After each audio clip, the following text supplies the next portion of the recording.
Alright, so we're on problem 12, part B of the final exam practice, and we want to find the exact sum of the series starting at n equals 1 going to infinity of n over 2 to the power n minus 1.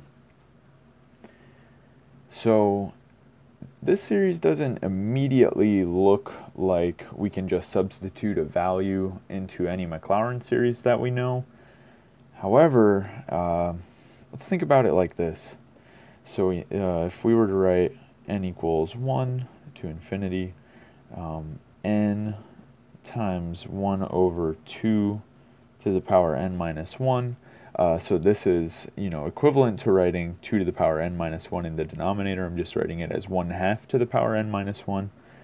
This is equal to, for example, n equals 1 to infinity, n times x to the power n minus 1, and evaluated at x equals 1/2. So if we could figure out what function this series n times x to the power n minus 1 is coming from, and if it's convergent for this value x equals 1/2, then we found the sum. So what we notice about this series is that it looks like a series that we know. It kind of looks like the geometric series, except it has this n in front of each term. But if you think about it, the terms of the geometric series are like x to the power n. So if we take the derivative of each one of these terms, it's just going to be equal to n times x to the n minus 1. And so this is for all values of n, and so for all values that make this non-zero, it would just be n greater than or equal to 1, which would exactly reproduce the series that we're dealing with. So what it looks like is that we have the derivative of the geometric series is equal to the series that we are currently dealing with.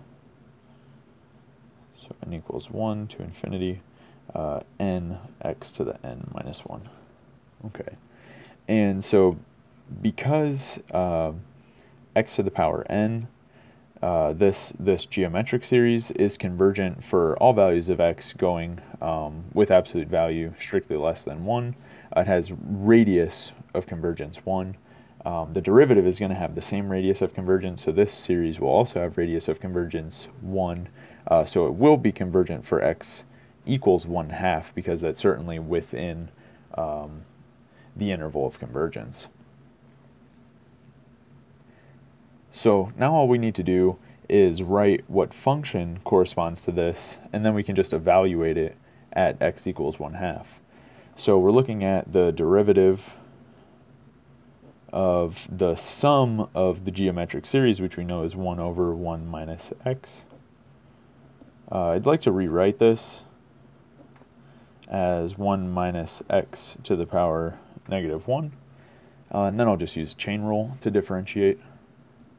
So when I differentiate, my power comes down as a coefficient. I get 1 minus x doesn't change. I get drop the power by 1. It's now minus 2.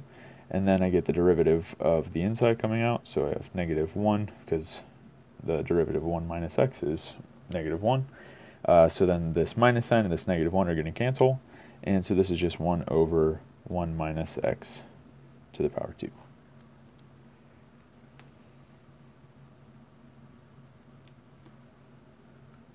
Alright, so that's the derivative of the sum of the geometric series. We know that these two things are equal to one another, and we know that this is equal to the series that we were originally interested in. We just need to take the value at x equals 1/2. So if we want to evaluate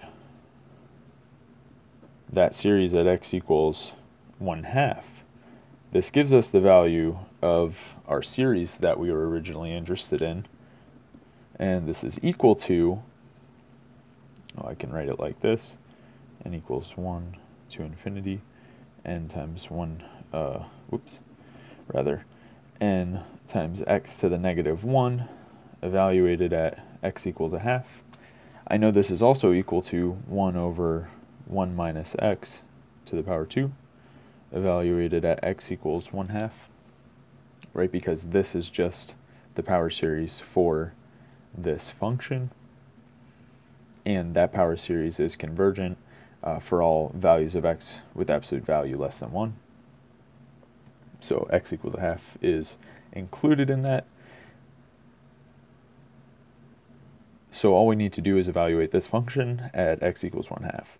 And so this turns out to be 1 minus 1/2 to the power 2.